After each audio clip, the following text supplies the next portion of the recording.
Item número SCP-342 Classe do objeto: Euclídeo. Procedimentos especiais de contenção. SCP-342 pode ser guardado com segurança em sua pasta de arquivo, grampeado em um envelope do lado de dentro. Não oferecerá perigo desde que não seja usado. Sua pasta de arquivo deve ser mantida em um armário de arquivos de alta segurança de itens valiosos, e protegido contra perigos biológicos comuns, químicos, meméticos e ações físicas de defesas positivas. Descrição: SCP-342 normalmente usa a forma de um tiquete de trânsito da mais próxima forma de transporte em massa na localização em que estiver atualmente. Neste momento, está na forma de um tiquete de trem, partindo da estação de. Quando uma pessoa o segura, eventualmente ele troca de forma para um tiquete de trânsito da locomoção pela qual a pessoa deseja usar. Esta transformação sempre ocorre quando não está sendo diretamente ou indiretamente observado. Não existe gravações de SCP-342 mudando de forma atualmente. SCP-342 é indistinguível de qualquer tiquete de trânsito válido e pode ser usado da mesma forma. SCP-342 deve ser validado por um carimbo. Arrancar o canhoto ou jogá-lo fora faz com que ele troque de forma em um tiquete não usado após um breve período de tempo. Funcionários da Fundação SCP devem estar no local para recuperar SCP-342 após a conclusão de qualquer teste de campo. Qualquer um que usar o SCP-342 para entrar em um veículo fica impedido de sair do mesmo de qualquer forma. Uma vez que este acabar sua rota e cessar o movimento, o usuário vai desaparecer da nossa realidade. Específicos fenômenos costumam ocorrer semelhante à esquizofrênia paranoide aguda, e incluem uma percepção de aumento de escuridão no céu fora do veículo, névoa, noite prematura, ou o mais frequente, clima altamente deprimente. Alucinações auditivas. Mais frequente, erro de interpretações de anúncios do motorista e passageiros. Anúncios como a próxima parada é escutado como uma declaração de que o usuário jamais irá parar. Objetos normais, como outros passageiros e itens não nocivos, rapidamente usam um tom ou aparência ameaçadoras. Um medo quase patológico do motorista/condutor/outros da equipes de trânsito. Estranhos eventos que completamente impedem o passageiro de sair do veículo. O absoluto conhecimento de que é impossível sair. Inabilidade de perceber outros passageiros saindo e entrando no veículo. O usuário reportou que os outros passageiros aparecem e desaparecem de seus assentos, e em alguns casos, não percebe que um passageiro saiu do veículo, continuando a vê-los em seus assentos. Inabilidade de ouvir ou perceber tentativas para se acalmar ou raciocinar. Apesar de que as mais agudas experiências são limitadas apenas ao usuário, espectadores, incluindo agentes designados para observar o sujeito, reportaram sentimentos de inquietação e desejo de se dirigir à saída do veículo prematuramente, buscando outros meios de transporte. Adendo 342. Objeto foi descoberto em Chicago, durante 1936 por dados expurgados. Caso foi reaberto muitos anos depois, pois se esperava que com os avanços da tecnologia, permitiria um entendimento mais profundo de dados expurgados. Adendo 342-B. A importância de se recuperar SCP-342 depois de ser validado para a viagem, não pode ser subestimada. Por favor, veja o caso Incidente Dr. Lank, em que SCP-342 não foi recuperado com sucesso após ser validado, resultando em 6 meses de quebra de contenção, causando o desaparecimento de muitos civis de Nova York. O pessoal da Fundação SCP são requisitados e requeridos para usar qualquer meios para isso, incluindo representação de oficial pacífico, intimidação, e ameaças/atual uso de força mortal para recuperar o item. Adendo 342-C. Agente nome redigido reportou: nosso primeiro experimento com o tiquete teve como membro do pessoal, um classe D, para entrar em um ônibus usando o objeto.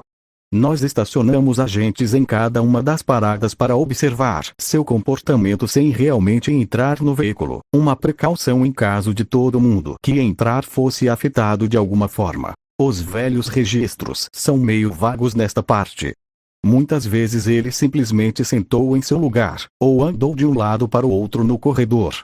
Cada vez mais ele começou a olhar para fora em horror, e nos últimos momentos, nós não pudemos localizar ele.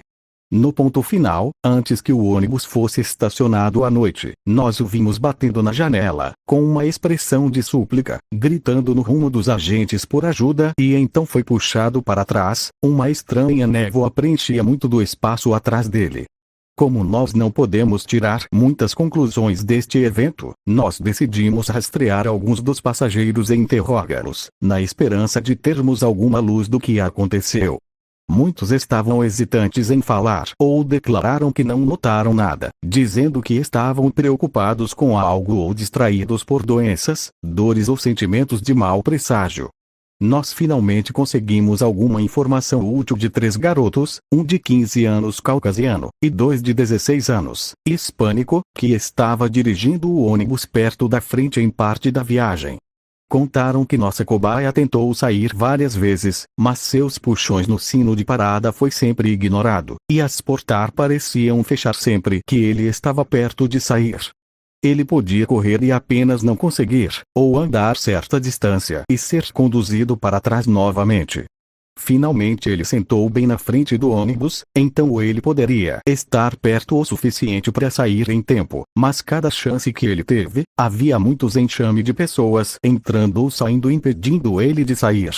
Algo sobre este evento parecia incomodar os meninos. Um deles estava particularmente irritado, mas não pode explicar o motivo.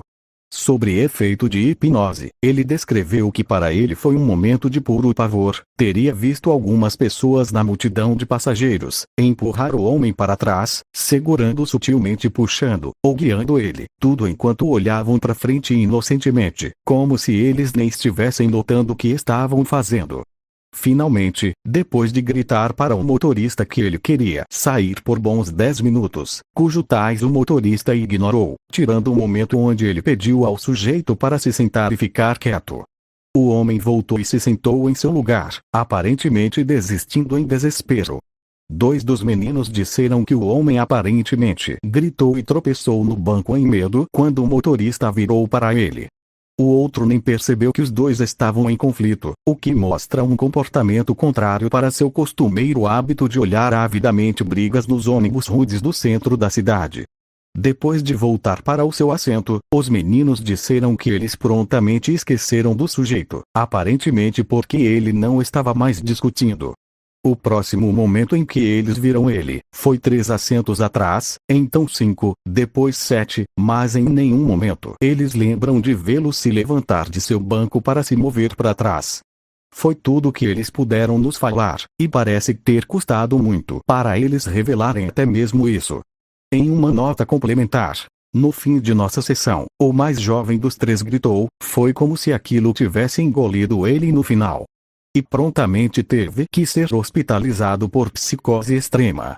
Adendo 342-D. Experimento Metrô 2. Nota do oficial supervisor. Experimento Metrô 2 foi a primeira vez que nós colocamos um observador no meio dos passageiros. Agente Strand prestou atenção ao menor dos detalhes do comportamento do classe D, coletou várias amostras de fluido, e testou o organismo, principalmente o coração e o cérebro, até o homem se tornar agressivo demais para se examinar. Ele também registrou um excelente arquivo de todos os eventos subjetivos e objetivos. Já que os exames físicos providenciaram nenhum sinal em especial, exceto o fato do estava no meio de um típico colapso nervoso, dizia a informação colocada no documento 342, de ALPA. Apenas as informações mais relevantes foram colocadas aqui. Os 2 homens compraram a passagem, o prisioneiro apresentou o tiquete. Imediatamente, ele ficou agitado e disse para a pessoa que aceitou o tiquete, o que você disse para mim, viado? Está me ameaçando? Ele foi apressadamente retirado do local para evitar um incidente, e quase que imediatamente foi separado do agente por um par de seguranças. Agente Strano reportou que o guarda parecia estar em um transe e tentou separar ele do usuário, gentilmente dizendo, um de cada vez, por favor. Mesmo assim, ele conseguiu fazer seu caminho à força, apesar que ele foi forçado a nocautear um dos oficiais que tentou se interpor entre o agente Strano e a porta. No trem, o usuário ficou muito quieto. Surpreendente, já que ele era um dos mais violentos classe D. Agente Strano continuou a testar e entrevistar até o prisioneiro dizer suavemente, me tire dessa porra de trem. Agente Strano disse que ele poderia sair em poucas horas. Neste ponto o usuário se tornou insanamente agressivo, e começou a pular para cima e para baixo, pelas paredes, balançando nas barras e suportes, enquanto gritava como um primata. Agente Strano nocauteou como uma pancada na cabeça com seu cacetete e algemou em um dos pilares.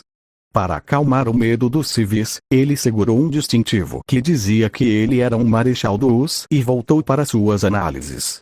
A análise física indicava que o prisioneiro havia entrado em um estado de sono REM depois de apenas 3 minutos, fato que é especialmente anormal para um sujeito que caiu inconsciente.